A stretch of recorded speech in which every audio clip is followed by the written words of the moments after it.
اہل کتاب کی عورتوں سے شادی مشروط طور پہ اس کی اجازت دی گئی ہے، اور وطعام الذین اوتوا الکتاب حل لکم، اور اہل کتاب کا کھانا تمہارے لیے حلال کیا گیا ہے۔ اہل کتاب یہودی عیسائی ذبح کرے تو ہمارے لیے جائز ہے۔ بعض لوگ پوچھتے ہیں جی کئی مسلمان شرک کرتے ہیں تو ان کا ذبیحہ جائز ہے یا نہیں؟ یہودی عیسائی بھی شرک کرتے ہیں اور وہ ہمارے نبی کو بھی نہیں مانتے علیہ الصلوۃ والسلام، اس کے باوجود اسلام نے ان کا ذبیحہ حلال کیا ہے۔ اللہ پر ایمان ان کا ہے، بسم اللہ پڑھ کر ذبح کرتے ہیں تو ان کا ذبیحہ حلال ہے۔ اگر آج کا کوئی یہودی یا عیسائی وہ ذبح نہ کرتا ہو، گرم پانی سے مار کر اس کے بعد اس کی کھال اتار لیتا ہو تو وہ حلال نہیں ہے۔ اسلامی طریقے سے ذبح کرتا ہو بسم اللہ پڑھ کر، اہل کتاب ہوگا تو اس کا ذبیحہ جائز ہے۔ رسول اللہ صلی اللہ علیہ وسلم سے کسی نے پوچھا کہ اے اللہ کے رسول، یہ لوگ لے کر آتے ہیں اپنا ذبح کیا ہوا گوشت بیچنے کے لیے، ہمیں تو یقین نہیں کہ انہوں نے بسم اللہ پڑھی ہے یا نہیں پڑھی، لیکن ذبح وہ اسلامی طریقے سے ہی کرتے تھے، تو آپ نے فرمایا تم وہ خود بسم اللہ پڑھ لیا کرو، جب اس کو لیتے ہو یا جب کھاتے ہو بسم اللہ تم خود پڑھ لیا کرو۔ یہ اتنا بڑا مسئلہ نہیں ہے، اصل مسئلہ وہ خون ہے جو حرام ہے اور وہ ذبح نہ کیا جائے تو جسم کے اندر رہ جاتا ہے، وہ غلط ہے، وہ نکلنا چاہیے۔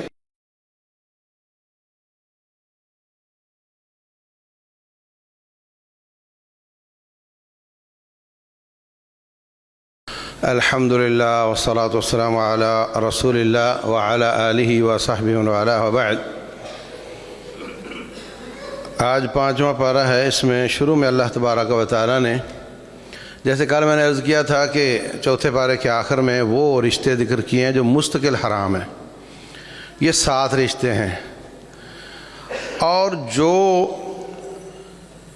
بیٹی، ماں، بہن، خونی رشتے حرام ہیں، یہی رشتے رضاعت سے بھی حرام ہیں۔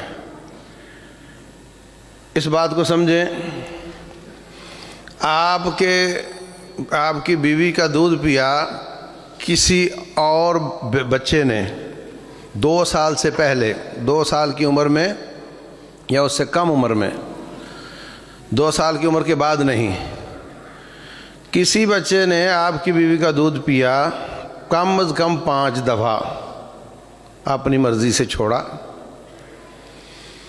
تو وہ خاص بچہ یا بچی آپ کی بیٹی بن گئی۔ اس کے بھائی بہن کوئی نہیں بنے جنہوں نے دودھ نہیں پیا، صرف وہ بچہ بچی جس نے دودھ پیا وہ آپ کا بیٹا بیٹی بن گئے۔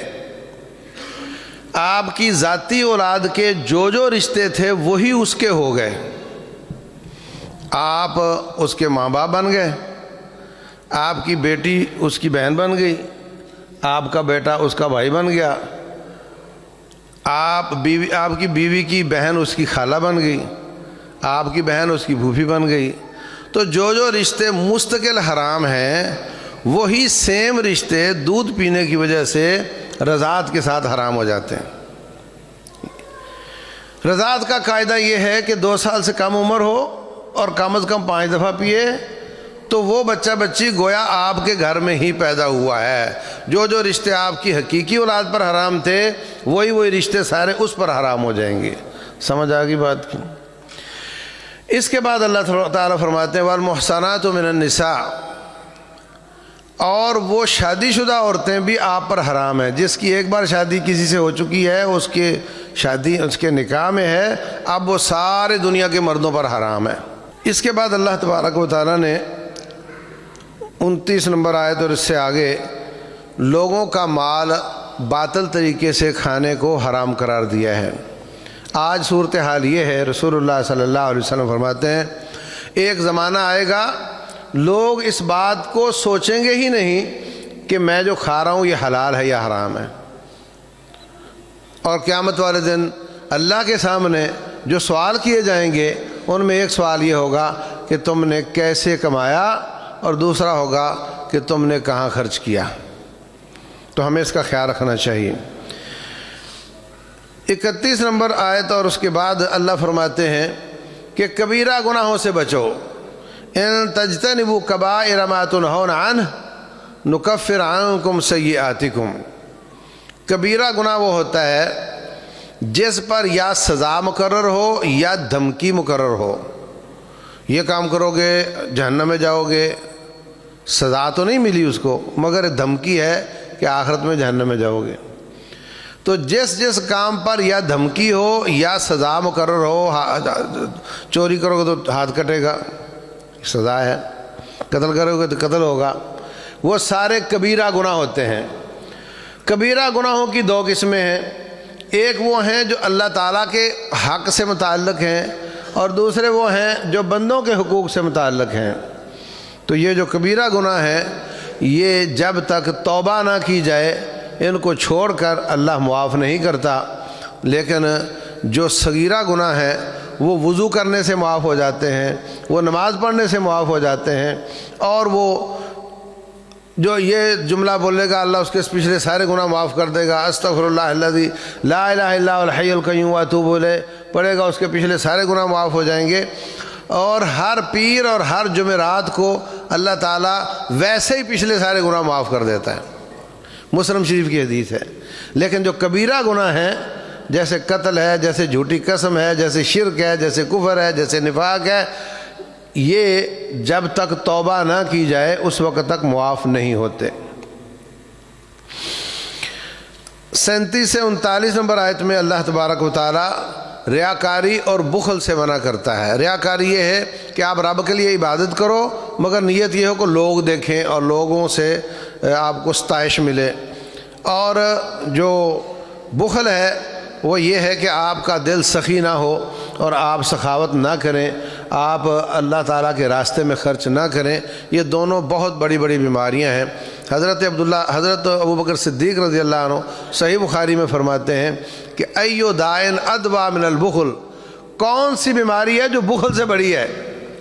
بخل بہت بڑی بیماری ہے، دل کا انسان کو سخی ہونا چاہیے.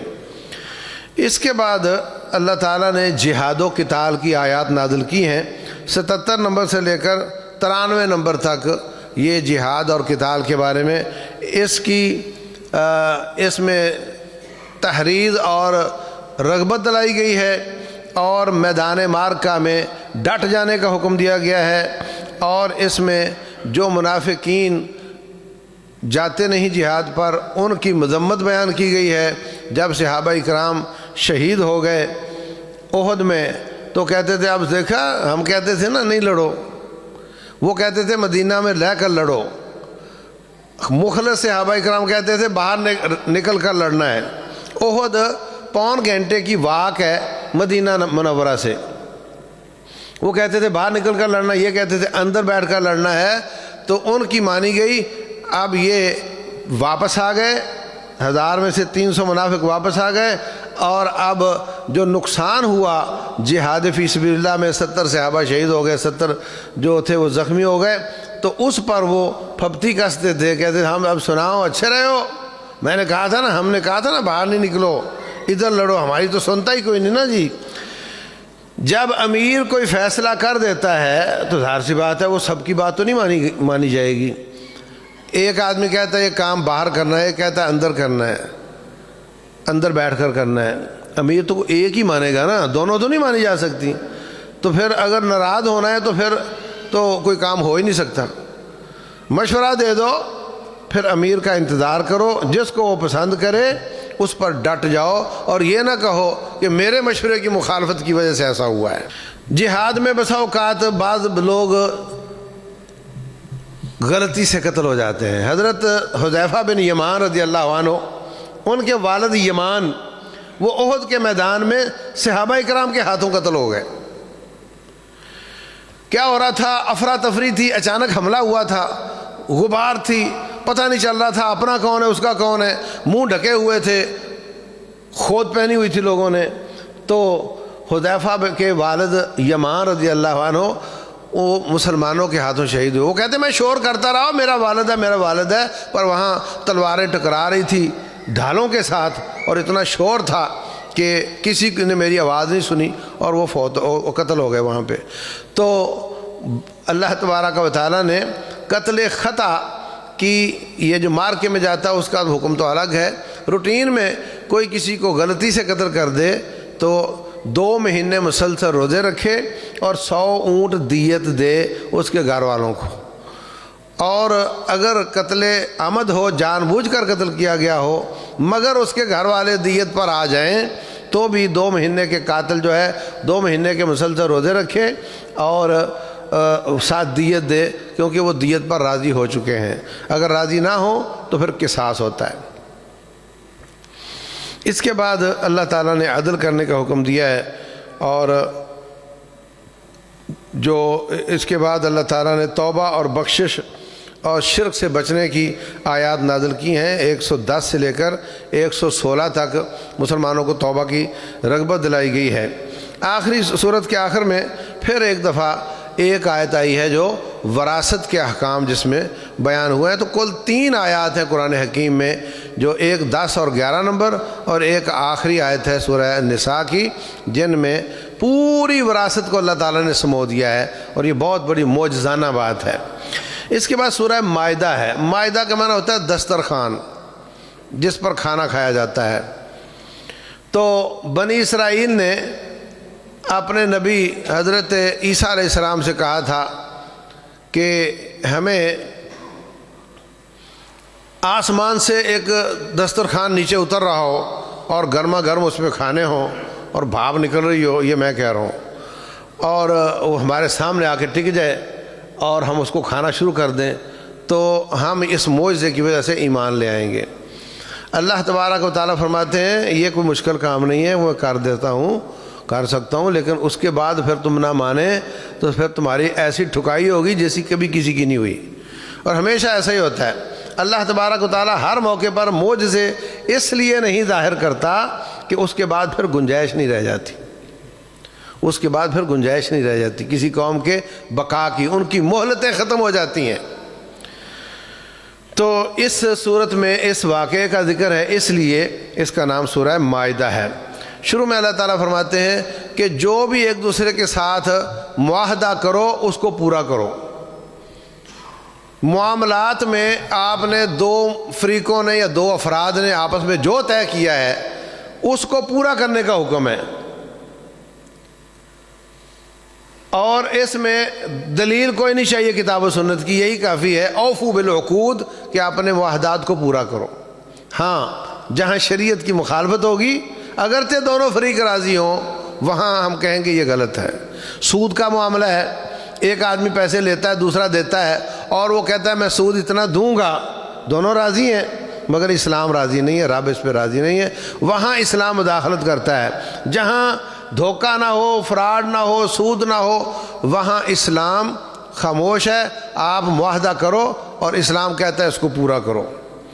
اس کے بعد مختلف قسم کے جو کھانے پینے کے اور شکار کے احکام ہیں وہ اللہ تعالیٰ نے بیان کیے ہیں۔ کتوں کے ذریعے شکار کرنا جائز قرار دیا ہے، لیکن اگر کتا سکھایا ہوا نہیں ہے، شکاری کتا نہیں ہے، عام کتا ہے، وہ اگر شکار کر کے لائے گا تو وہ حلال نہیں ہوگا۔ شکاری کتا وہ کرے گا شکار تو وہ حلال ہوگا۔ اگر کوئی کتا شکار کر کے بیچ میں سے کچھ حصہ کھا لے وہ آپ کے لیے حلال نہیں ہوگا، کیونکہ شکاری کتے کی تربیت اس بات پر ہوتی ہے کہ اس نے مالک کے ہاتھ سے کھانا ہے، اس نے خود شکار کر کر نہیں کھانا ہے۔ اور اگر آپ نے بسم اللہ پڑھ کر اس کو چھوڑا ہے اور وہ اس نے شکار پکڑا اور وہ اس نے زبردستی گلے سے پکڑ لیا اور وہ مر گیا ہے تو وہ حلال ہے، کیونکہ آپ نے بسم اللہ پڑھ کر چھوڑا تھا۔ اور اگر ابھی تک وہ تڑپ رہا ہے تو پھر آپ بسم اللہ پڑھ کے اس کو ذبح کریں۔ اگر 2 کتے 3 کتے گئے ہیں اور شکار پکڑ کر لائے ہیں، واپسی پہ آئے تو 4 تھے، کوئی اور شامل ہو گیا، اگر تو پتہ ہو کس کا کتا ہے، شکاری ہے یا نہیں ہے، پھر تو آپ اگر شکاری ہے تو کھا سکتے ہیں۔ اگر ان میں ایک کتا ایسا ہے جو شکاری نہیں تو پھر آپ اس جانور کو نہیں کھا سکتے۔ یہ احکام ہیں۔ اور یہ کہ والمحصنات من النساء والمحصنات من الذین اوتوا الکتاب، اہل کتاب کی عورتوں سے شادی مشروط طور پہ اس کی اجازت دی گئی ہے، اور وطعام الذین اوتوا الکتاب حل لکم، اور اہل کتاب کا کھانا تمہارے لیے حلال کیا گیا ہے۔ اہل کتاب یہودی عیسائی ذبح کرے تو ہمارے لیے جائز ہے، بعض لوگ پوچھتے ہیں جی کئی مسلمان شرک کرتے ہیں تو ان کا ذبیحہ جائز ہے یا نہیں؟ یہودی عیسائی بھی شرک کرتے ہیں اور وہ ہمارے نبی کو بھی نہیں مانتے علیہ الصلوۃ والسلام، اس کے باوجود اسلام نے ان کا ذبیحہ حلال کیا ہے۔ اللہ پر ایمان ان کا ہے، بسم اللہ پڑھ کر ذبح کرتے ہیں تو ان کا ذبیحہ حلال ہے۔ اگر آج کا کوئی یہودی یا عیسائی وہ ذبح نہ کرتا ہو، گرم پانی سے مار کر اس کے بعد اس کی کھال اتار لیتا ہو تو وہ حلال نہیں ہے۔ اسلامی طریقے سے ذبح کرتا ہو، بسم اللہ پڑھ کر، اہل کتاب ہوگا تو اس کا ذبیحہ جائز ہے۔ رسول اللہ صلی اللہ علیہ وسلم سے کسی نے پوچھا کہ اے اللہ کے رسول، یہ لوگ لے کر آتے ہیں اپنا ذبح کیا ہوا گوشت بیچنے کے لیے، ہمیں تو یقین نہیں کہ انہوں نے بسم اللہ پڑھی ہے یا نہیں پڑھی، لیکن ذبح وہ اسلامی طریقے سے ہی کرتے تھے، تو آپ نے فرمایا تم وہ خود بسم اللہ پڑھ لیا کرو، جب اس کو لیتے ہو یا جب کھاتے ہو بسم اللہ تم خود پڑھ لیا کرو۔ یہ اتنا بڑا مسئلہ نہیں ہے، اصل مسئلہ وہ خون ہے جو حرام ہے اور وہ ذبح نہ کیا جائے تو جسم کے اندر رہ جاتا ہے، وہ غلط ہے، وہ نکلنا چاہیے۔ اس کے بعد اللہ تبارک و تعالی نے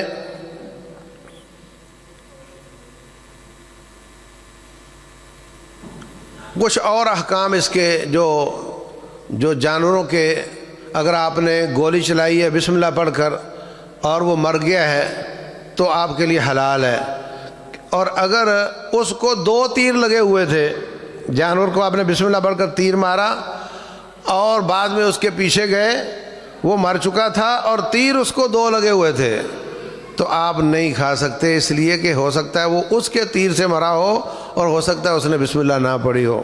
اگر وہ بھی آپ کا ساتھی ہی ہے جس نے تیر مارا اور وہ کہہ رہا ہے میں نے بسم اللہ پڑھی تھی تو پھر آپ کھا سکتے ہیں۔ تو یہ چند احکام ہیں۔